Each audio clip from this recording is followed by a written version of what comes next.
Okay, hello everyone, Clarke Towson here. I'm the CEO of INTJ Billing.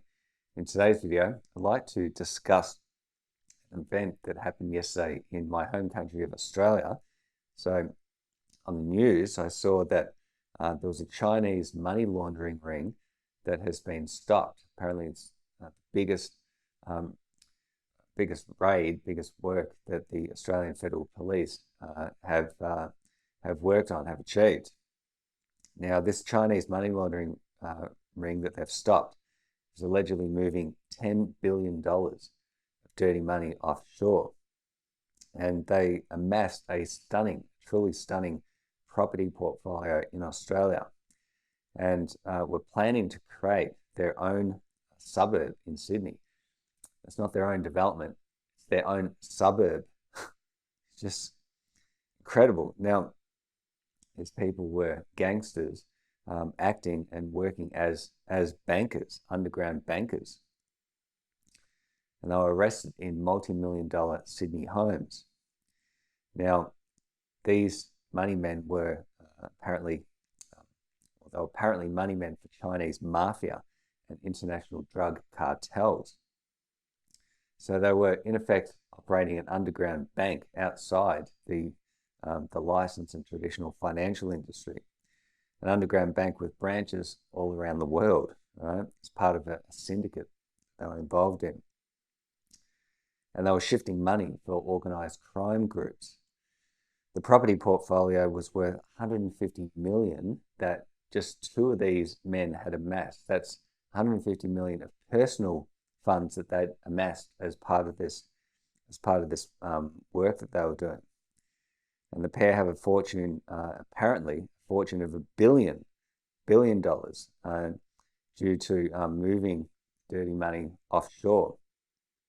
Right, so that's $1 billion net worth, and part of that $1 billion was the property portfolio worth 150 million. These are just two men, right? Just two guys.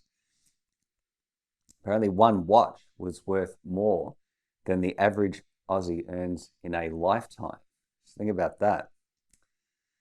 Two luxury homes in Vaucluse and Bellevue Hill worth $19 million, $21 million tower in St Leonard's, 5-story building in the Pitt Street Mall, and $29 million in cryptocurrency. Now, the group were living large, buying luxury cars, high-end jewelry, and luxury handbags.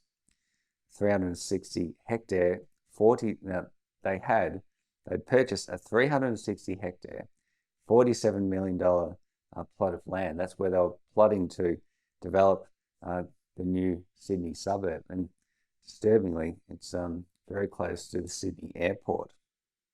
Now, what do I have to say about this? Well, what I say is the system is completely broken, right? All the best professions in Australia for money laundering are not covered under AUSTRAC. Now, remember who AUSTRAC is. That's the Australian Financial Regulator. They're not covered under AUSTRAC's regulations, which is a complete and utter joke, right? Real estate agents, accountants, and solicitors, right? These are three professions that you would think should be covered under AUSTRAC's regulations, but they're not, right? It's crazy. Now, these professions, they're not required to engage in KYC, know your customer, and AML, anti-money laundering. They're not required to engage in any of that. Yet my tiny company, INTJ Billing, right, is covered under AUSTRAC's regulations, which ended up driving me offshore here to Thailand, so that I could begin the process of forming a Thai company so that I could continue my innovative Bitcoin work. Right? It really is a crazy state of affairs not to clamp down hard on real estate agents, accountants, and solicitors, given that in Australia, real estate in Australia is a prime use case for ill-gotten gains.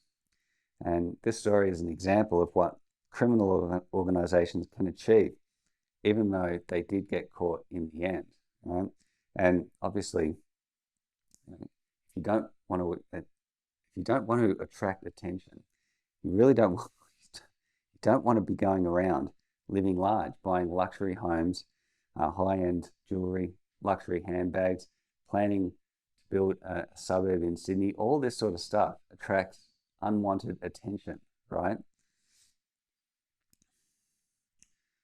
So as I said, the system, I think, is completely broken in Australia.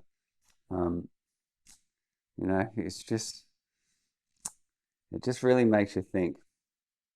Now, as much as I hate KYC and AML, if those regulations applied to the professions that I've stated, real estate agents, accountants, and solicitors, these people operating this crime ring probably would have been caught earlier. They wouldn't have been able to amass such a large fortune, right?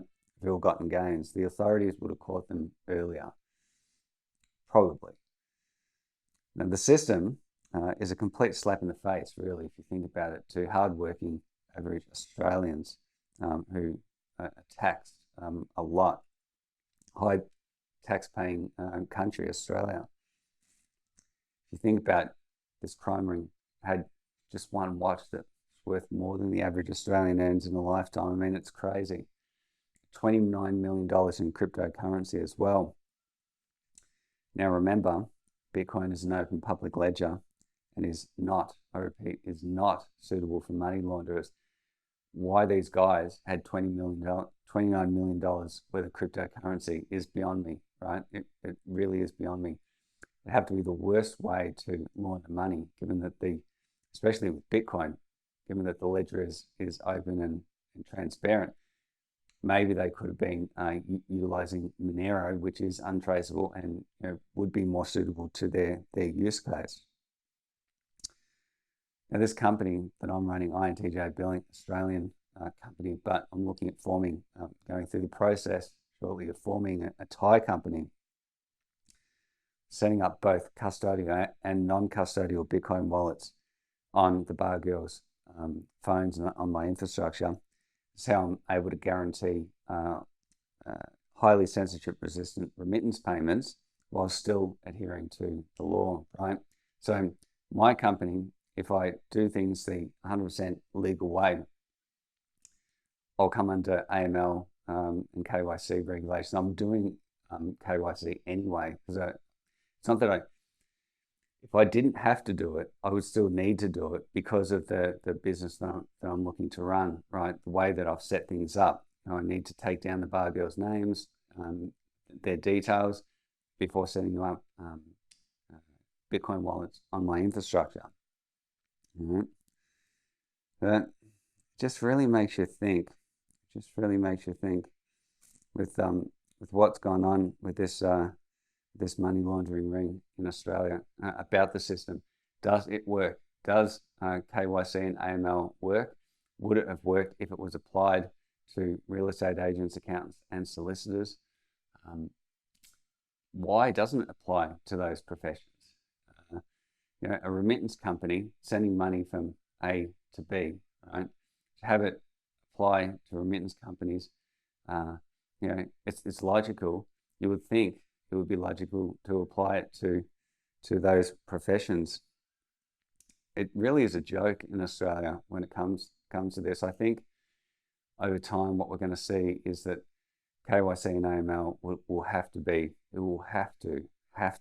applied to those professions. And I think this might be the catalyst for it, right? That the AFP has caught this criminal syndicate, and I think that they'll be now pushing the government to make sure that these regulations apply to those professions. AUSTRAC especially. AUSTRAC would have been watching what's gone on with this raid very, very closely. I think that gives them ammunition, so to speak, to lobby the government and say, hey, these professions should come under our umbrella, under our rules, and even though those professions will be pushing very hard against it, I think it's going to need to happen. yeah, I just don't see any other way. Anyway, that's it for this video. Hope that you've enjoyed it. All the best, everyone. I'm Clarke Towson, CEO of INTJ Billing.